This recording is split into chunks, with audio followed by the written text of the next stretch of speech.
Hey guys, இன்னைக்கு நாம் shadow of love சீரீஸ்ல 7வது பாகத்தை பார்க்க போறோம். நான் ஏற்கனவே சொன்ன மாதிரி இந்த கதையை நான் கவின் சொல்ற மாதிரி தான் சொல்லிட்டு இருக்கேன். இப்ப வாங்க வீடியோக்குள்ள போகலாம்.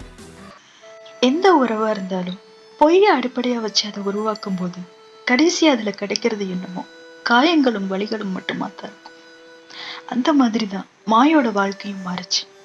மெக்கு என்ன பார்த்தா இம்ப்ரெஸ் ஆனா அப்படிங்கிறது மாய்க்கு தெரிஞ்சிருந்தாலும் ஆரம்ப கட்டத்துல அது நான் தான் அவளால சொல்ல முடியாம இருக்க அவளுக்கு காரணம் இருந்துச்சு. ஏன்னா அப்ப கவின் ஒருத்தன் இருக்கிறது யாருக்குமே தெரியாது. சோ எங்களோட உறவு ஒற்றுமை ஆரம்பத்துல மெக்கோட காதலை அடைகிறதுக்கு அவளுக்கு ஒரு சாதகமா இருந்துச்சு. சரி, அப்பதான் சொல்லல.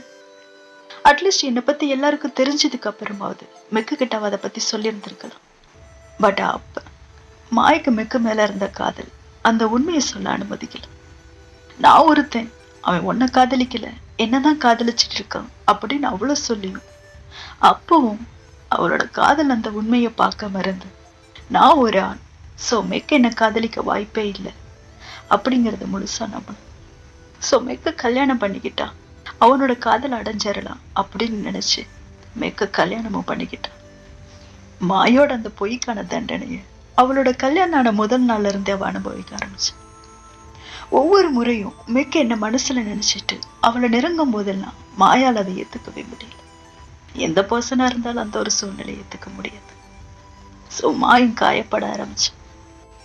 இப்படி ஒரு பக்கம் மாய் மெக்கோட காதல் நமக்கு சொந்தம் இல்லையோ அப்படின்னு நினைச்சு அழுதுட்டு இருக்கும்போது நான் மாயையும் மெக்கையும் ஒன்னா பார்க்க முடியாம மெக்க என்னதானே காதலிக்கிறான், பட் ஏன் என்னால அவன் கூட இருக்க முடியல, நான் தானே அவன் கூட இருக்கணும் அப்படின்னு அழுது புலம்பிட்டு இருந்தேன்.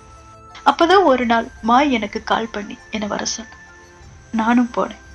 மெக்கு மாய்க்கு சர்ப்ரைஸ் கொடுக்கறதா நினைச்சு மாய்க்கு பிடிக்கும்னு ஃபுட்பால் கிரவுண்டு கூட்டிட்டு வந்துட்டேன். அப்பவாவது மாய் உண்மையை சொல்லியிருந்திருக்கலாம். பட் எங்க மெக்க இழந்துருவோமோ அப்படிங்கிற ஒரு பயம் அவளை அதை பண்ண விடல. சோ அவளுக்கு பதிலா அவளை மாதிரி விளையாடுறதுக்காக என்ன அங்க வர சொல்லியிருந்தான். அங்கதான் உண்மையான பிரச்சனைய ஆரம்பிச்சது. அன்னைக்கு நானும் தப்பு பண்ணேன்.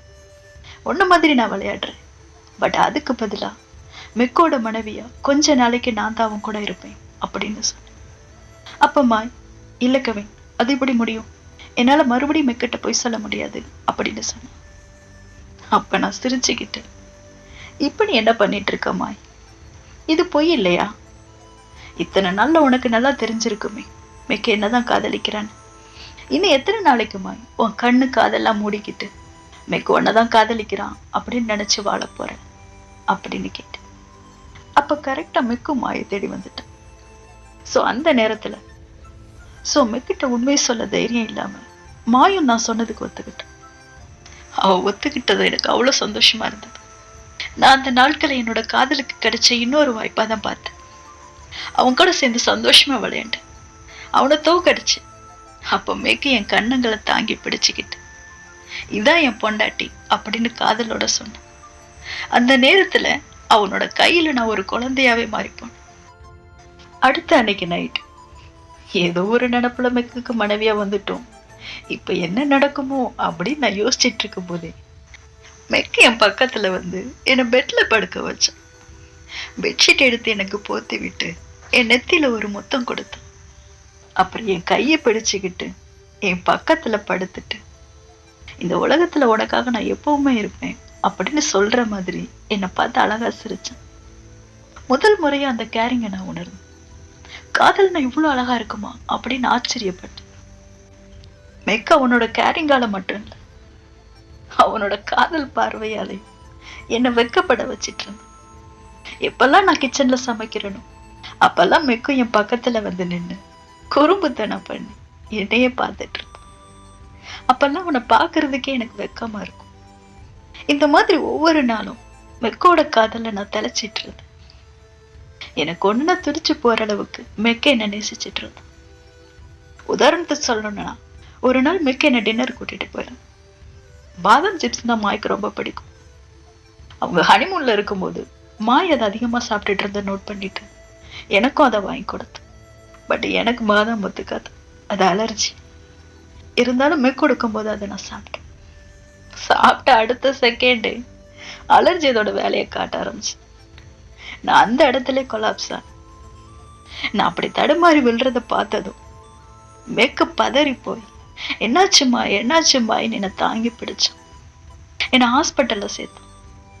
அப்புறம் இது ஒரு ஜஸ்ட் அலர்ஜி மட்டும்தான் அப்படின்னு டாக்டர் சொன்னதுக்கு அப்புறம் தான் ரிலாக்ஸ்டா என் பக்கத்துல வந்து உட்காந்து ரொம்ப பயந்துட்டேமா அப்படின்னு குழந்தை மாதிரி சொன்னான். அப்ப நானும் தான் எங்க போய் சேர்ந்துருவோமோன்னு பயந்துட்டேன் அப்படின்னு சொன்னேன். அப்ப மேக் என் கையை பிடிச்சுக்கிட்டு, நான் இருக்கிற வரைக்கும் உனக்கு எதுவும் ஆகாது, உனக்கு எதுவும் ஆக விட மாட்டேன், புரிஞ்சதா? இனிமே இந்த மாதிரி பேசாத மாய் அப்படின்னு சொன்னான். நான் அப்படி பேசுறத கூட அவனால தாங்க முடியலங்கிறத அவனோட முகத்தை பார்க்கும் போதே அழகா தெரிஞ்சது. அப்ப நான் சிரிச்சுக்கிட்டேன். எனக்கு ஒண்ணு இல்லை மேக், see I'm all right now. நான் ஜஸ்ட் விளையாட்டுக்கு சொன்னேன், ப்ளீஸ் எனக்காக கொஞ்சம் சரி அப்படின்னு அவன் கண்ணத்தை தட்டி விளையாண்ட. அப்ப மெக்குமே சிரிச்சான். கேரிங்கா என் தலையை தடவி கொடுத்தான். இப்படி மெக்கு கூட இருந்த ஒவ்வொரு நாளும் அவனோட லவ் அண்ட் கேரிங்ல நான் முழுசா மூழ்கி போயிட்டு இருந்தேன். அதுல நான் கவின்கிறதையே மறந்து மாயாவே அவன் கூட வாழ ஆரம்பிச்சு. நான் இங்க ரொம்ப சந்தோஷமா இருந்தேன். பட் அங்க மாய் திணறிட்டு இருந்தேன். வைஸ் பிரசிடென்டா சில முடிவுகள் எடுக்க அவ பயப்பட்டான். அடுத்த முக்கியமான ப்ராப்ளம், எனக்கு அதாவது கவினுக்கு கல்யாணம் பண்ணி வைக்க ஒரு பொண்ணை டேட் பண்ண ஃபிக்ஸ் பண்ணியிருந்தாங்க. ஸோ இதெல்லாம் சமாளிக்க முடியாம மாய் என்ன திரும்ப வர சொன்னான். ஸோ நானும் மெக்கு கூட இவ்வளவு நாள் வாழ்ந்த சந்தோஷத்திலேயே கவினா டிராகன் ஃபேமிலிக்கு போனேன். மாயும் மெக்கு வீட்டுக்கு போனேன். வீட்டுல மாய் சொன்ன மாதிரியே கல்யாணத்தை பத்தி பேசி என்னை கட்டாயப்படுத்தினாங்க. பட் நான் முடியாதுன்னு சொல்லிட்டு இருந்தேன். அப்ப என் அப்பா, டிராகன் வாரிசோட முக்கியமான கடமையை சந்ததியை வளர்க்கறது, சோ இப்படி முடியாது நான் பண்ண மாட்டேன் அப்படின்னு நீ சொன்னீன்னா ஒன்னும் பண்ண மாட்டார். ஏன்னா நீ தான் ஒரே வாரிசு. பட் அதுக்கான தண்டனையை உன் அம்மாவுக்கு கொடுப்பாரு உன் தாத்தா. சோ ஃபர்ஸ்ட் பொண்ணை மீட் பண்ணு, அப்புறமா எல்லாத்தையும் பார்த்துக்க அப்படின்னு என் தாத்தா பேரை சொல்லி மிரட்டினார். அப்ப எனக்கு கோபம் வந்துச்சு. எங்க போனாலும் யாரா இருந்தாலும் இந்த ஒரு விஷயம் மட்டும் எப்பவும் மாறாம இருக்கிறது நினைச்சு நான் வருத்தப்பட்டேன். என் அம்மா என்ன மாய் பேரை சொல்லி மிரட்டினார். என் தாத்தா என் அம்மா பேரை சொல்லி மிரட்டுறான். என் வாழ்க்கையை நான் வாழ்றதுக்கு எனக்கு தகுதியே இல்லையா அப்படின்னு நான் நினைச்சு அழுது. அப்புறம் நானும் வேற வழி இல்லாம அந்த பொண்ணை மீட் பண்ண போனேன். அப்பதான் ரீதா என்னோட வாழ்க்கையில வந்து ரீதா அவளோட அம்மா கூட அங்க வந்திருந்தா. ரீதா ரெட் ஃபீனிக்ஸ் ஃபேமிலியோட ஒரே வாரிசு. எங்க ஃபேமிலியில இருந்து அதே கிறுக்குத்தனமான கொள்கை அவங்க ஃபேமிலியில இருந்துச்சு. இங்க 2 பேருக்கு இடையில எது இருந்ததோ இல்லையோ, ஒரு விஷயம் ஒன்னா இருந்தது, அவளுக்கும் என்ன மாதிரியே அவளோட வாழ்க்கையை வாழ உரிமை இல்லை.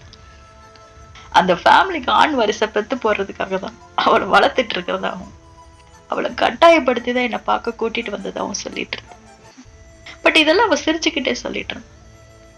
எனக்கு ஆச்சரியமா இருந்தது, அவளோட எப்படி சிரிக்க முடியுது அப்படின்னு. ரீதா அவளோட வாழ்க்கையை பார்க்கிற விதமே வேற மாதிரி இருந்தது. எப்படிப்பட்ட வாழ்க்கையும் தனக்கேத்த மாதிரி மாத்தி அந்த சந்தோஷமா வாழ்ற தகுதி அவளுக்கு இருக்கு அப்படிங்கறத நான் புரிஞ்சுக்கிட்டேன். அன்னைக்கு எங்க 2 பேருக்கு இடையிலயுமே ஒரு அழகான நட்பு மலர்ந்துச்சு அப்படிங்கறத மறுக்க முடியாது. மீட்டிங் முடிச்சிட்டு நான் வீட்டுக்கு போனேன். என் அம்மா அந்த பொண்ணை பத்தி கேட்டேன்.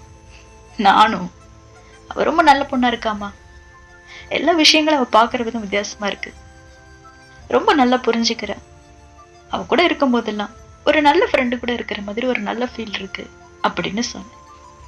அவ்வளவுதான்.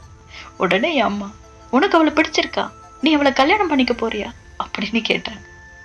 அப்ப நான், நோ வேமா, நான் கல்யாணம் எல்லாம் பண்ணிக்க மாட்டேன், அவ நல்ல பொண்ணு அவ்வளவுதான், அதுக்காக நான் அவளை கட்டிப்பேன்னு அர்த்தம் இல்லை அப்படின்னு சொல்லிட்டு போனேன்.